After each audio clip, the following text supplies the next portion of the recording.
kardeşim, Sayın Cumhurbaşkanı Recep Tayyip Erdoğan, sayın tören iştirakçıları, aziz Kahramanmaraşlılar, ilk növbədə sizə Azərbaycan xalqının ən səmimi salamlarını çatdırıram.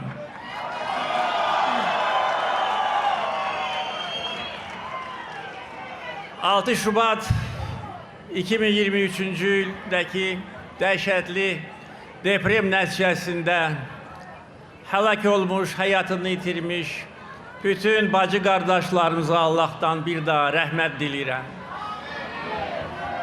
Azərbaycan xalqı bu faciəni öz faciəsi kimi qəbul etdi. İlk gündən qardaşlıq borcunu yerinə yetirmək üçün 10 minlərlə Azərbaycanlı Bakıda, Azərbaycanın müxtəlif şəhərlərində insani yardım göstərmək üçün məntəqələr gəlib, öz qardaşlıq yardımını göstərməyə başlamışdır.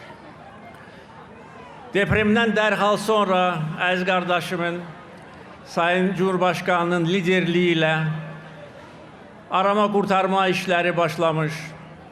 Ondan sonra imar, inşaat işlərinə start verilmiştir və kısa müddət ərzində 10 minlərlə insan yeni konutlarla təmin edildi.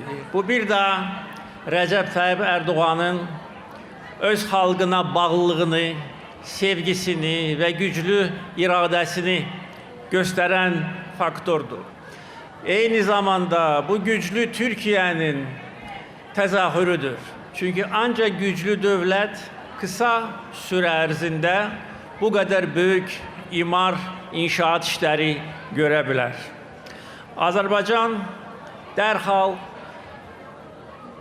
mindən çox ekibi, o cümlədən arama kurtarma ekip üzvlərini, könülləri, doktorları Türkiye deprem bölgelerine göndermiş ve dərhal işe başlamıştır.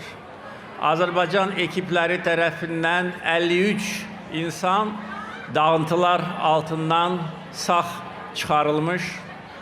Bizim qurduğumuz 2 səhra hospitalında 3200 insana Azərbaycan doktorları tibbi yardım göstermişler. Azərbaycan her zaman Türkiye'nin yanında olup, Türkiye'de her zaman Azərbaycanın yanında olub.